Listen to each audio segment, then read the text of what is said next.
This is the first time I'm actually saying a lot of this stuff, you know, and when you asked me to come on this show, my first reaction was, why do you want to talk to me for? And that's what the people you asked for their oral history say to you, right? Exactly. That's right. Now I know how they feel. Sometimes in the middle of a taping, they'd say, do you really want to know all this stuff? Yeah. You know, and do you find it interesting? Of course, definitely. And, you know, everyone has a story to tell. On this edition of Long Story Short, Warren Nishimoto has been recording other people's stories for more than 30 years, but he never told his own story until now. Long Story Short with Leslie Wilcox is Hawaii's first weekly television program produced and broadcast in high definition. Aloha mai kako, I'm Leslie Wilcox. In this edition of Long Story Short, I turn the tables on one of Hawaii's most prolific interviewers. He is the director of Hawaii's Center for Oral History, established by the state legislature in 1976 and based at the University of Hawaii at Manoa. Warren Nishimoto may not be a household name, but you're likely to recognize parts of his own family story, from World War II Hawaii to a beloved island retail institution to the tensions between generations and cultures. Nishimoto has spent his professional life preserving the stories of ordinary people, but it's taken most of his career to recognize that his own history may be just as interesting as that of the folks he interviews.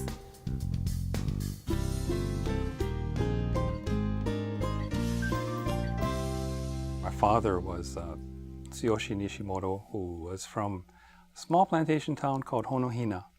His father was a Buddhist minister. Where was Honohina? Honohina is near Ninole, Hakalao on the Hamakua coast. So eventually they moved to Hilo, and my father went to Hilo High School, graduated in 1928, and he wanted to go to University of Hawaii. Just when he was about to go, his father passed away suddenly in 1928. So he couldn't go because the family didn't have the money to send him. He came to Honolulu anyway, and he always said he wanted to find his fame and fortune to come to Honolulu. So he came here and he worked various jobs here. You know, your mother was related to who? The Iida family. So my mother's maiden name is Iida. Her grandfather, Matsukichi, started the Iida store. Those of you who remember Iida's store. It started out in 1900 in Chinatown, just off Mauna Kea Street, I think. And then it was destroyed in the Great Chinatown Fire of 1900. So eventually in the 20s, they moved to the corner of Beretania and Nu'uanu Avenue. And they started a store called SM Iida. And so the store sold lacquerware and incense and... Anything from Japan they sold. You know, we had a heavy Japanese population here coming to work on the plantations. So it wasn't too far from the train station in Iwalei area. So people would come from the plantations, get on the train, come over, get off at this train station and walk over to Iida's and buy lacquerware, rice bowls, chopsticks, Buddhist altars, incense, scrolls. So your father ended up working there as well? Right. Well, my father became the manager. After marrying my mother in 1938, the war started in 1941. My grandfather, who was a leader in the Japanese community, was interned or incarcerated on the mainland, places like Missoula, Montana, Santa Fe, New Mexico. So he was there for the duration of the war. My mother's mother, Koichi Iida's wife, was ill with cancer. And so my grandfather tried to get back here. So we have some records of all the letters that he wrote. People wrote letters on his behalf so that he could be allowed to come back here. Unfortunately, he couldn't make it back. She died. So my mother, being the oldest daughter of 7 children, became the matriarch of the family. That's a game changer for the family, isn't it? Right. I mean, did your father marry your mother knowing she was committed to raising all these kids? I think so. I think it was more like in the old days, sort of an arranged kind of a marriage, because I think my grandfather sort of knew that something was going to happen during the war. because he was, again, one of the pillars of the Japanese community. He knew, I think, if hostilities broke out between America and Japan. And he wanted to see her married. Right. That plus he didn't want to lose the business, because an alien, if you're an alien and you had a business, it would have been taken over by the federal government. So he passed on the business to my father. And then, so she ended up raising her siblings, younger siblings, and then her children as well. Were you in the house at the same time, or was it all different times? Well, we're pretty much in the house at the same time, yeah. How many siblings do you have? I have two, one older brother, one older sister. So what was life like in Paoa? It was more life in that house, because I had a lot of aunties and uncles in the house. It was right on the corner of Paoa Road and Uanu Avenue, right across the street from Kawananakoa Middle School today. So we had a fairly large property, so there was a lot of space to run around. And then the Uanu stream was right in the back, so we spent a lot of time down in the stream catching crayfish, little mosquito fish with nets. I think your family was a privileged family. You owned a large property. You had this successful business. So where do you go to school? I went to University Lab School. Which is a public school, but it's like a private school. Right. It's a laboratory school.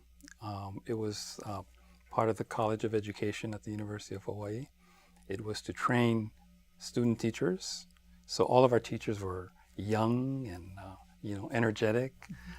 And the other function was to test out curriculum. So it was important that that school sort of replicated the public school population. Your dad didn't have the opportunity to go to college, and he assumed tremendous family responsibilities. Did that play a role in your wanting so much to go to college and have advanced education? I guess so, but again, I'm from that era, we're from that era where it was pretty much a given that you're going to go to school beyond high school. And, University Lab was a college prep kind of a curriculum. So even more so. So it was just what you were going to do. That's what you do. But of course, it wasn't an expectation that you'd get a PhD, which you did. No, right. But it was more like a continuation. Okay, to me, college was 13th grade. That's all it was. I had no aspirations to get a PhD or anything like that. It was just something that I needed to do, after 12th grade. What about the family business? You weren't geared to go into the family business? I was encouraged to go, and I was working there part-time throughout, ever since I was old enough to go in there. I don't know if you remember. I remember the buckets. I mean, just fun stuff. It was a 3-story building. It was the old section of Honolulu. A lot of tenement homes around there. Baratania Follies was down the street, So it was just this old building, cement floor. I mean, you had to wear slippers because if you went barefoot, your feet would be black, and just exploring all of these things, and all the excelsior from the goods, the goods that came from Japan was all over the store. It's a great place to explore. What about outside the store? Did you go exploring downtown? Oh, of course. Yeah, that was my playground, actually. When you asked me earlier what was it like in Paoa, I can't really tell you much about Paoa except going to the Kawananakoa school to play baseball with the neighborhood kids once in a while. But really my playground was that store, which is about a mile away from where we lived. But you didn't come out of high school saying, oh, I'm going to go get business training and then come back and take Iida to new levels. No. No interest? I had no interest. Was it a source of frustration on the part of your family that, yes. Warren doesn't want to do that? Well, number one, I wasn't the oldest son. So that gave me a break. Was the oldest son interested? No. Uh-oh. Your poor father. Yeah, my father tried, and he was pretty traditional, and he liked to do it the old way. Why do you think none of the kids in your family was interested? I think, as far as I'm concerned, I think I was around it so much, and I could see how hard my father worked, and It was so tradition bound, and I was trying to be not Japanese. I was trying to be American, and so it was like I was living two lives. I had the life at home where people were speaking Japanese and talking about this aspect of culture or something that's happening at the store, and so forth. And then I would go to school and be perfectly happy, be American, play sports, And so I saw that difference, and so I guess there came a time when I had to choose one way or the other. And if I chose doing the store, I would have had to go in that direction. Mm-hmm. And if it chose not doing the store and doing something else, like pursuing a career that I earn, by going to school, that would be the other path. So eventually I chose that path. Did you try to say, I could really get into this part of it? No? Yes, so I guess when I went to UH, after I graduated from high school in 1967, I think I did say I was going to major in business. And then I looked at the courses that I had to take, and I see pre-calculus. I said, forget it. I'm not Easy the math answer. guy. After 2 years at UH, Warren Nishimoto wanted to sample life outside Hawaii, so he went to the University of Illinois and wound up majoring in history. The course of study was mostly what he calls book history, memorizing names and dates and learning about famous people.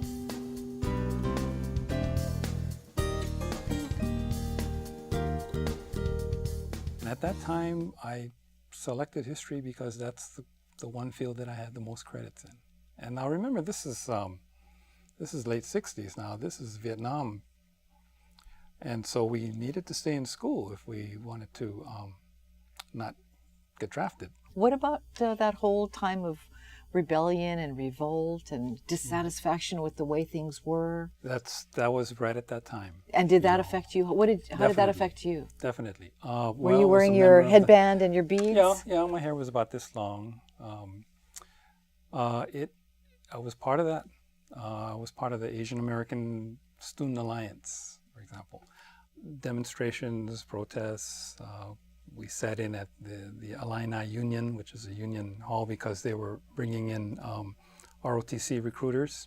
So we sort of sat there, and then the cops would come with a bullhorn and saying, if you don't get up, if you don't leave in 5 minutes, you're going to get arrested. Did you think the war in Vietnam was inherently wrong? Yes, I did. Warren Nishimoto graduated from the University of Illinois in 1972. Then he returned home to Honolulu and worked at various jobs that did not require a college degree, like driving a truck for duty-free shoppers and unloading Matson containers for the Honolulu Sake Brewery. Were you trying to earn tuition money for your next venture? To eventually go to the University of Washington. But not in history, though. I wanted to go to Washington to get a degree in communications so that I could be a sports announcer. How do you like that? Right. So I went to the University of Washington, signed up, enrolled in the School of Communications, master's program. Why do you need a master's to be a sports broadcaster, right? I don't know. See, I just didn't know what I was doing. I didn't like it. It was much too theoretical for me. And, I didn't need all of this theory. I just wanted to learn how to talk good, So I dropped out of that, and I ended up going back into history. So I ended up in Asian history. You were a good student, I bet.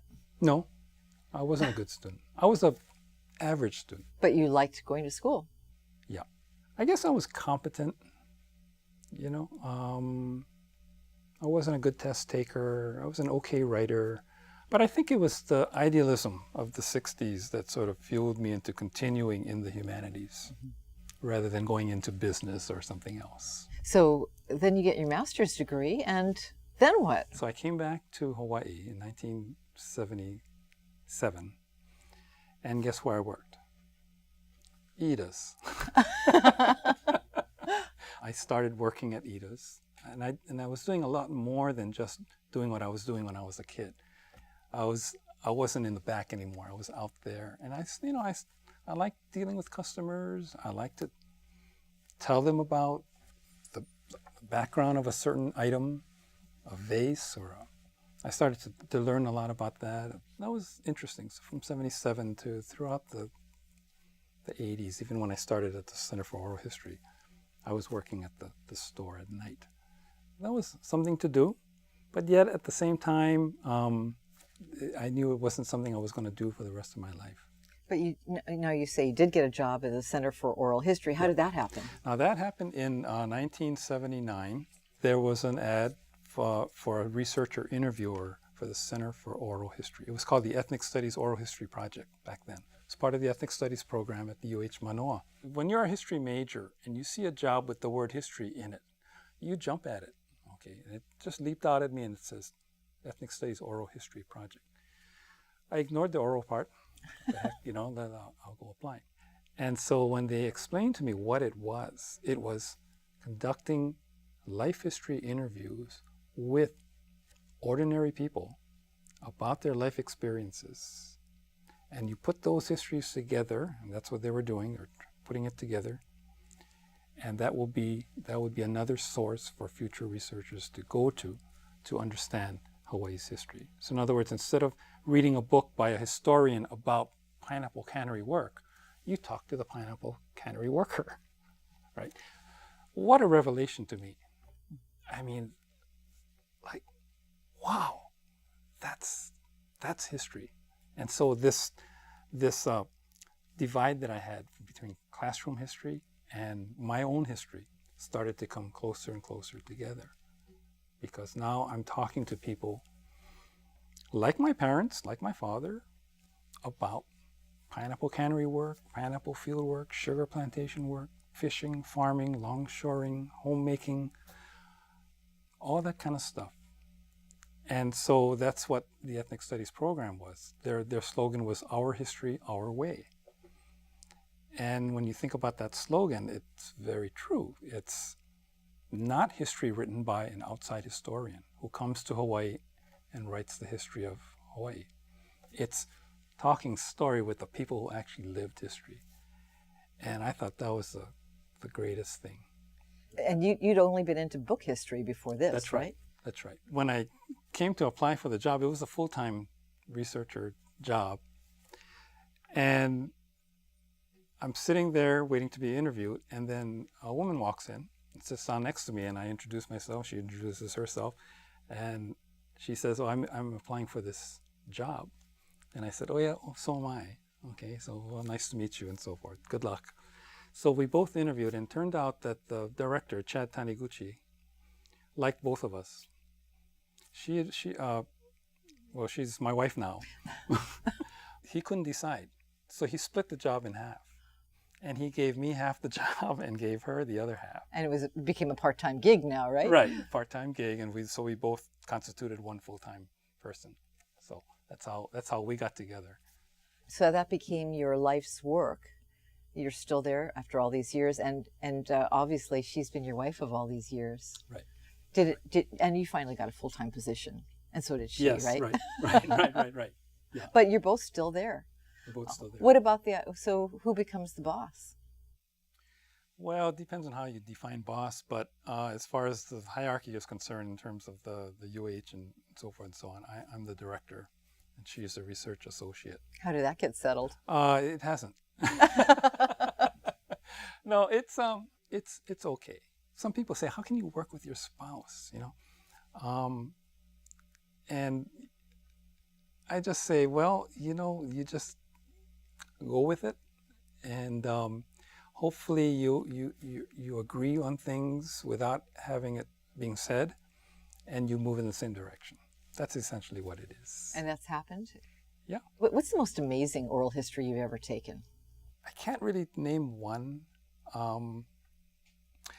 I can talk about my very first.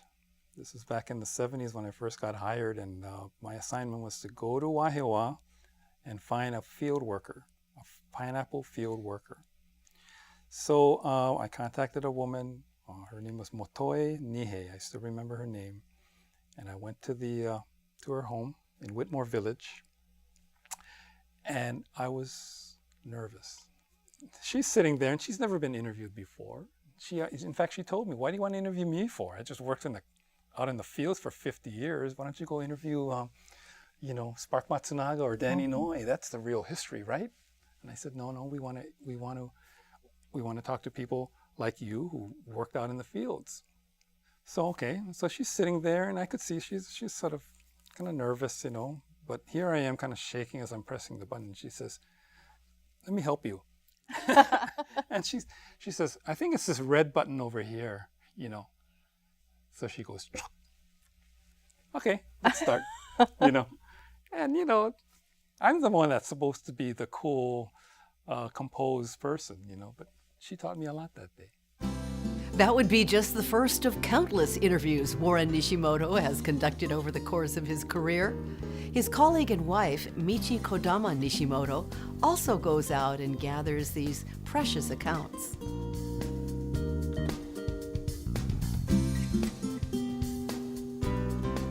Tell us how your family developed. You got married a couple of years after you worked together at the center? Yeah, we started in 1979 and we got married in 1984. Oh, what was the delay? Well, we needed to know each other. But you were seeing each other all the time. That's true. When we say that we celebrated our 20-something anniversary not too long ago, and we would tell people, well, it's actually our 50th, because we spend 24 hours a day with each other, as opposed to most couples that spend maybe half that, right? Do you have any advice for people who, 24 hours with your spouse and a solid marriage? How do you do that? Maybe we better bring her along. I guess talk. Find common interests and keep those common interests and keep making them relevant to your life. And when our 2 boys came, we kept that going. We coached them in sports. Both of you? Well, yes and no. I was more the coach. She was more like team mom kind of person. But we you were did it together. Always active, yeah. We tried to be a part of our sons' lives as much as possible. We didn't want to let work get in the way. We did our work, but we spent a lot of time as a family. But did you talk together about what you wanted your family life to be like? Did you have a certain vision of it, which was perhaps very different from your own That's right. family? Yeah, and that sort of drove me too, because my father was always pretty busy, my mother as well. So I didn't consciously think it, but it was on my mind that I wanted to make sure that I enjoyed raising children, and I'd be a part of their lives, their upbringing. Hands-on dad? Hands-on dad. Not a helicopter dad, but a hands-on dad. Yeah. Neither of your sons went into business either. No. Did you have a hand in that? No, I never told them what to do. But they're attracted to humanities as well? Yeah. Ben was a politics major at Occidental College, and Scott was an English major at UH Manoa. Both totally useless majors, just like their dads. And they're both interested in non-profit work. I guess so. They're both socially conscious, socially aware. They have concerns about maybe sometimes the direction that Hawaii is going. They have one eye toward the underdog as much as possible. So their worldviews and their ways of thinking reflects that concern. You went through lab school, K through 12. I believe your sons did too. Right, both of them. And of course, your career and your wife's career have been at the UH Manoa. I'm surprised you don't live near the campus. Isn't that weird? You've stuck to this area of Manoa for a long time. Yeah, we can't afford it. Yeah, it's funny because all these years we were getting in the car and commuting, fighting traffic, dropping them off at the lab school, and then we go to work. And then at the end of the day, same thing, the opposite. To someone who doesn't do that, it must sound pretty weird, huh? You've lived in Iida for a long time. What's your favorite thing about your neighborhood? I like the fact that it's people like us. It's people in the same socioeconomic situation, people that we could relate to, because when we go out into the community, it's because we're walking our dogs And most of the people we see out there are people walking their dogs.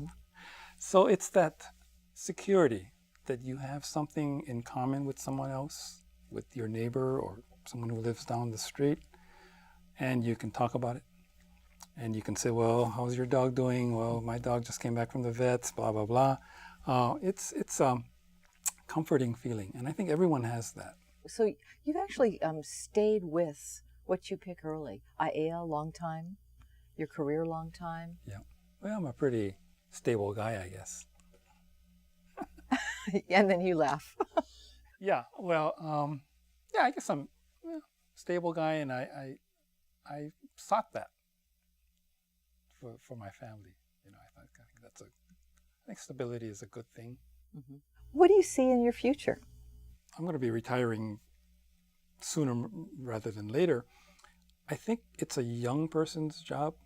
In other words, when I started, I was in my 30s, and interviewing someone in their 80s about daily life, for example, was just a total education for me. You know, once my interviewees start to get to be my age, it's time to turn it over to the next generation. Even after he retires from the Center for Oral History, Warren Nishimoto would like to continue teaching and grooming the next generation of oral historians. The many hundreds of interviews he's conducted paint a rich and vivid picture of life in these islands from an era that's already virtually unrecognizable to new generations. Together, these recorded interviews create a legacy that will inform Hawaii far into our future. The stories are shared with the public in the form of books, articles, exhibits, lectures, and even plays. And Warren Nishimoto has come to see his own ordinary family story as part of the island's extraordinary history. For Long Story Short and PBS Hawaii, I'm Leslie Wilcox. Ahui ho kako. For audio and written transcripts of this program and all episodes of Long Story Short with Leslie Wilcox, visit pbshawaii.org. You know, I love reading your transcripts because I find, as the transcripts unfold, I find you asking exactly what I would want to know. And it's just a gentle nudge. It's not leading in any way. It's just to kind of open it up a little bit or remind that, you know, we want to find out more about this. But it's very unobtrusive. Is that what you're aiming for? Exactly. You're actually a facilitator and a listener. And that's what makes a good interviewer. And I'm not saying I'm the best interviewer, but I've learned over the years that the best interviewers are the best listeners.